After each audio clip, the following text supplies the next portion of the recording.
Hello दोस्तों, BA first semester first paper ancient history का कुछ इम्पोर्टेंट क्वेश्चन और आंसर बताने जा रहे हैं जो कि ऑब्जेक्टिव में है। और आप अभी तक मेरे चैनल को सब्सक्राइब नहीं किए हैं तो सब्सक्राइब करके ऑल पे प्रेस कर लीजिए, क्योंकि मैं जब भी इस तरह का हेल्पफुल वीडियो अपलोड करूं तो उसका नोटिफिकेशन आपको मिले। चलते हैं, वीडियो के स्टार्ट करते हैं। पहला क्वेश्चन, पशुपालन और कृषि के क्षेत्र में प्रयोग हुए थे मध्य पाषाण काल में। तो कब प्रयोग हुए थे? तो मध्य पाषाण काल में। दूसरा क्वेश्चन है, मेहरगढ़ स्थल किस नदी पर स्थित है? तो मेहरगढ़ स्थल किस नदी पर स्थित है? तो बोलन पे। 3 नंबर क्वेश्चन है, पुरापाषाणकालीन मानव का मुख्य व्यवसाय था? तो पुरापाषाणकालीन मानव का मुख्य व्यवसाय था आखेट के। 4 नंबर क्वेश्चन है, निम्नलिखित पशुओं में से कौन हड़प्पा की मोहरों में प्राप्त नहीं होता?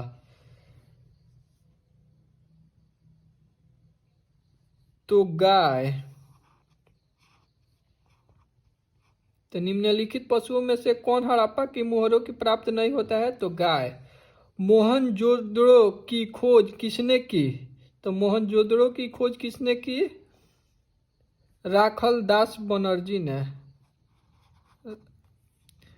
कौन की थी? राखल दास बनर्जी। 6 नंबर क्वेश्चन है, निम्नलिखित में से कौन सा वेद सबसे प्राचीन है? तो निम्नलिखित में से कौन सा वेद सबसे प्राचीन है? ऋग्वेद। 7 नंबर क्वेश्चन है, हड़प्पा सभ्यता किस नदी की घाटी में विकसित हुई थी? तो हड़प्पा सभ्यता किस नदी की घाटी में विकसित हुई थी? तो सिंधु नदी घाटी पे।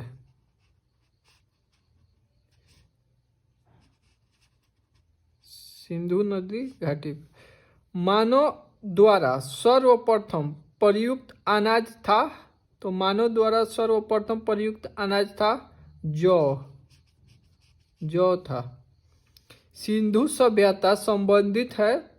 तो सिंधु सभ्यता संबंधित है किससे? प्रागैतिहासिक काल से। तो किससे है?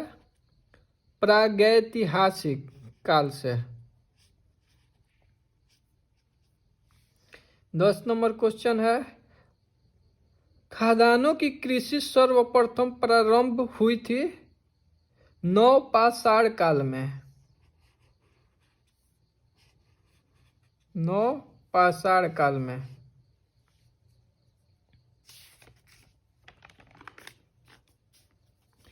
राजा रानी प्रकार की मुद्रा के प्रवर्तक है? तो राजा रानी प्रकार की मुद्रा के प्रवर्तक है चंद्रगुप्त वन।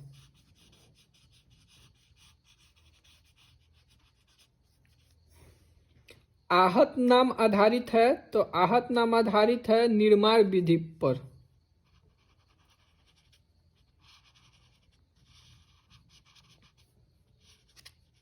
निर्माण विधि पर।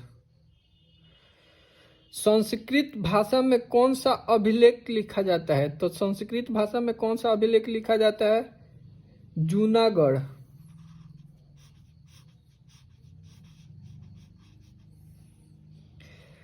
खजुराहो का विश्व प्रसिद्ध मंदिरों का निर्माण किसने करवाया? तो खजुराहो का विश्व प्रसिद्ध मंदिर का निर्माण किसने करवाया? चंदेलों ने करवाया। वेदों की संख्या है? तो वेदों की संख्या 4 है। ऋग्वेद में सूक्तों की संख्या है?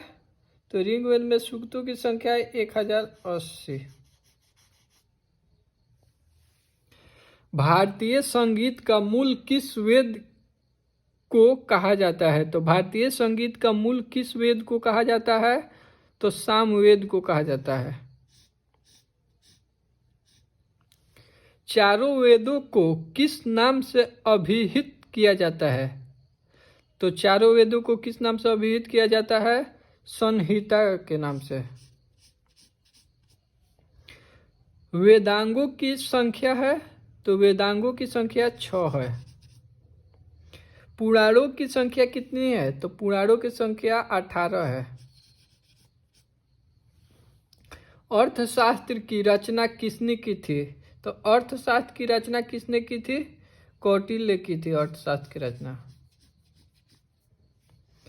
मुद्राक्षस की रचना है? मुद्राक्षस की रचना है विसाजदत्त। विसाजदत्त।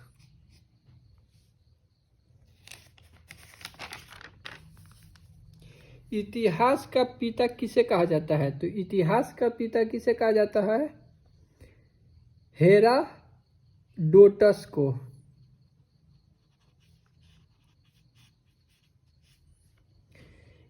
इंडिका किसकी रचना है? तो इंडिका किसकी रचना है? मेगास्थनीज की रचना है इंडिका।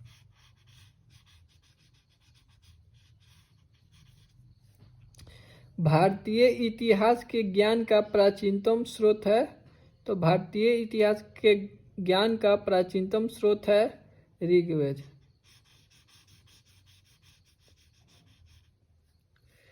गौतम बुद्ध ने सर्वाधिक वर्षावास कहाँ किया था? तो गौतम बुद्ध ने सर्वाधिक वर्षावास कहाँ किया था? श्रावस्ती में।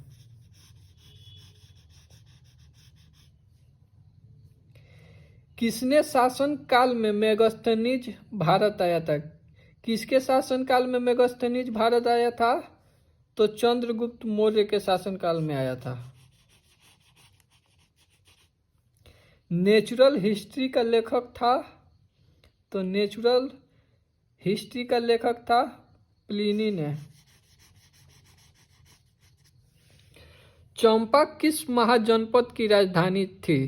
तो चंपा किस महाजनपद की राजधानी थी? अंग की। गीत गोविंद के लेखक कौन थे? तो गीत गोविंद के लेखक कौन थे? जयदेव। संस्कारों की कुल संख्या कितनी है? तो संस्कारों की कुल संख्या 16 है। रत्नावली नाटक के लेखक कौन है? तो रत्नावली नाटक के लेखक कौन है? हर्ष है। सारनाथ स्तंभ का निर्माण किसने किया था? तो सारनाथ स्तंभ का निर्माण किसने किया था? तो अशोक ने किया था।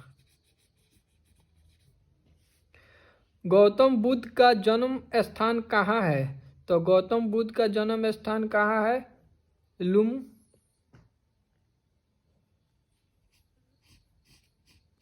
लुम्बिनी में। लुम्बिनी। चलते हैं वीडियो के यहीं पे एंड करते हैं।